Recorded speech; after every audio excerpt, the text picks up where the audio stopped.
Mga kababayan, panoorin natin ang video na ito. Kasi bubuksan po, yung gitna ng rekto? Bukas na po yun eh. Pinabuksan ko kay Mayor Liv yun eh. Na kung saan tila nag-init ang ulo ni Mayor Isko. Opo. Alin doon yung gusto mong pabuksan? Bukas na po yun yung island. Nilagyan na po nila ng tali. Island ng rekto? Opo, bukas na po yun. Didiretso po yung from Nara, direct to the parking lot ng 999 building. Hindi, yung kakanan ng Nara? Kakanan po ang Nara. Kaya nga, ito nga rekto, kakanan ako Nara. Opo. Dito po sa mismong island po ng CM Recto. Bukas na po yun eh. Yung gitna nga ng rekto ang gusto nyo pabuksan? Opo, bukas na po yun eh. Hindi, mali nga buksan yun. Yun yung sinasabi ko. Sa anong dahilan? Dahil lang naman sa request ng isang ginang na ipabukas ang nakasarang daan para lang mapabilis ang biyahe niya kahit may ibang maaapektuhan. Hindi, pag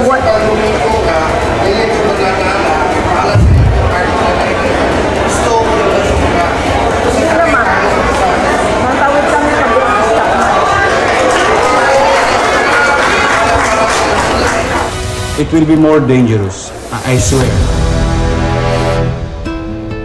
Ang concern ko lang po ay yung kalsada do sa Nara direct to 999. Nara. Sinaraduhan po ng pulis.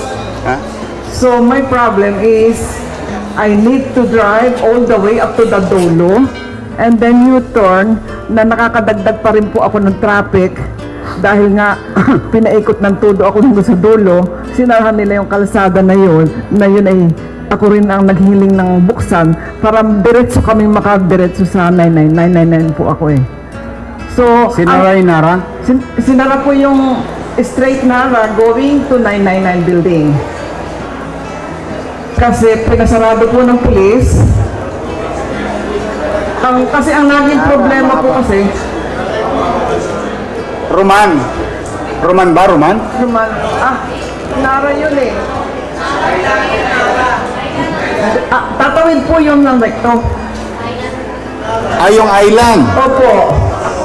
Of course, sarado yun. O nga po, kasi nga po, para sa amin, kasi nung experience ko noong December, isa pa rin ako sa pumipila, papunta sa parking, pandagdag ng traffic. While if it is open, wala pang ilang seconds, makakadiretso na kami sa building. Tapos, ang akin lang po, ang concern ko, miskin lang po yung nihap nung that open ay mabuksan para makadiretso lang kami doon sa building.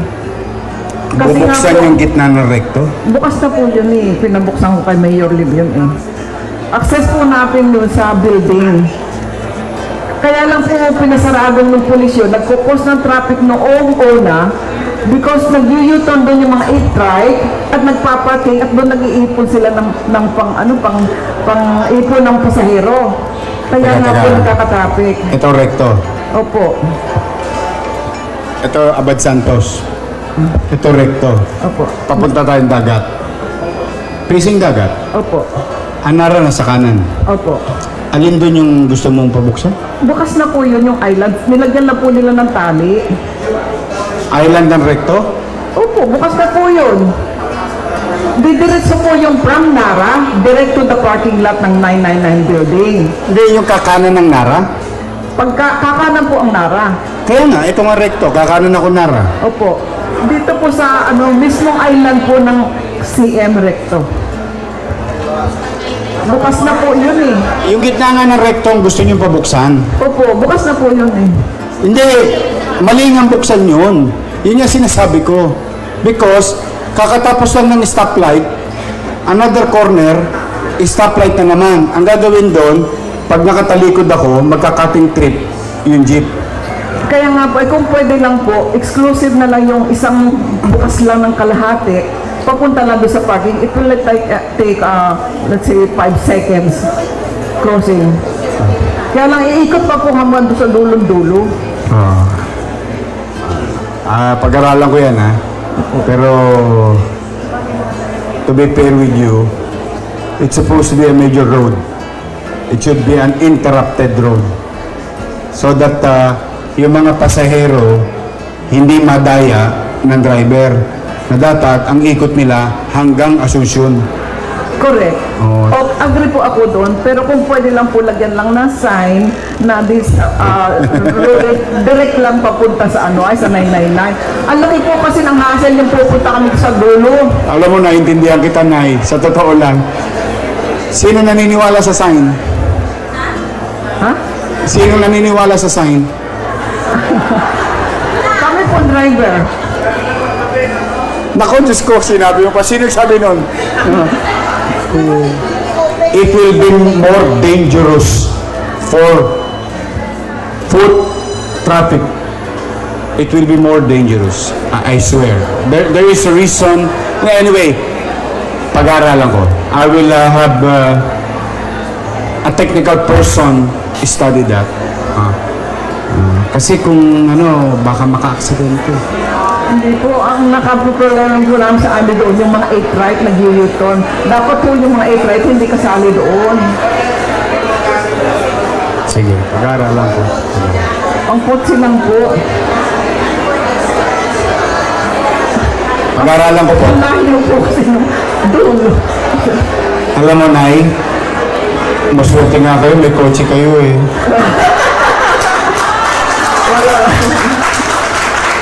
All you have to do is to drive it. Yung pasahero, ang hirap sumakay.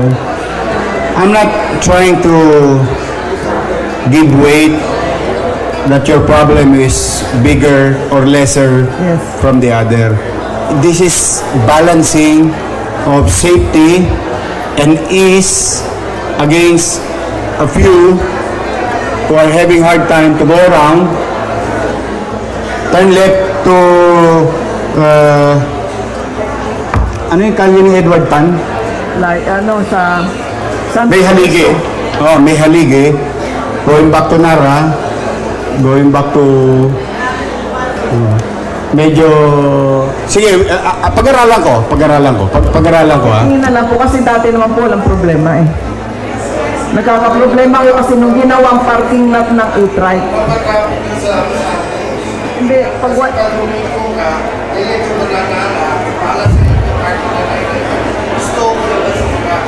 Sige naman. Natawid kami sa bukista. Mahirap. But we'll see. Pag-aralan ko na yan. Pag-aralan ko. I cannot promise you, I don't want to give you false hope. Pero pag-aralan ko maigi. Because, as you can see, just so you know, the entire recto will be a discipline area. Nobody will crisscross recto. It's supposed to be a major thoroughfare. It has to be so that there will be no... Ayoko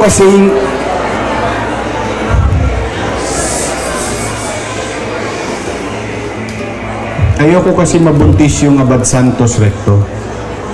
That causes so much traffic. When it was designed for the jeep of Baclaran Divisoria, San Juan Divisoria, turning right to Abad Santos, and you turn in front of anong school yun? Cultural? Sa Padre Alge. Correct. U-turn, then abang na naman ang pasahero sa Wakali, then kaliwa na naman recto. Pagtawid ng recto, sa bandang kanan, yung unang hardware shop, nandun ang kumpul ng tao. Then hindi na naman makakatawid yung, because of some being favored at the cost of everybody. So, medyo, actually, I'll look into it. Kasi kahit nga yung Dagupan, ayaw ko patawiran eh. Pati nga yung Wanluna, ayaw ko patawiran eh. Kasi nga gusto ko, walang maaksidente. Para dire-diretso lang. Mayor, ang hirap po umikot. Sino punta na sa abroad? Hong Kong. Sino punta sa Hong Kong? Why you walk in Hong Kong? Bakit kayo naglalakad sa Hong Kong? Wala makatawid sa Hong Kong, di ba? Ba't ginagawa nyo sa Hong Kong? Sa recto, ayaw nyo gawin. Ayun yung point ko eh, kaya ako isan. Sige, we'll see. We'll look into it kung vehicle. Kung yung mga behikulo.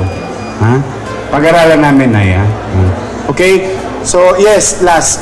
Question lang po regarding Di na ako abot sa kaya po, di na ako abot. Yung itatanong ko po kasi regarding Sila na lang. sa salary. Teka lang ha. Sila na lang sa Quiapo. Sabihin mo si COS na lang. Makisuyo lang. I would rather address this. Ayun po. Base sa video, nagrereklamo si nanay na palagi silang umiikot ng malayo dahil isinara ang isang parte ng street para sa clearing or market reorganization. Sabi niya, bakit hindi na lang buksan para sa amin niya private vehicle para hindi na kami umikot? Simple mga kababayan, diretso ang punto ni nanay. Gusto ng convenience. Pero agad naman itong binanata ni Mayor Isko mga kababayan at sinabing, bakit sa Hong Kong, willing kayo maglakad o mag-drive ng malayo pero pag sa rekto, gusto agad-agad? Alam niyo mga kababayan, may epekto ito sa pedestrian safety, vendor livelihoods, traffic flow at public order.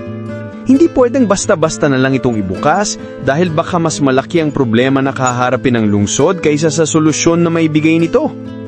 Believe din naman ako sa pinakitang pasensya ni Mayor Isko dito mga kababayan at sa pagsagot nito ng maayos kahit tila parang inuutusan ito ng ginang na buksan agad ang kalsada para lang sa ikagagaan ng biyahe nila. Kayo mga kababayan, ano ang sa tingin nyo rito? Comment down below. Ako nga po pala ang Kuya Jay nyo na palaging nagpapaalala sa inyo na dapat alam mo to.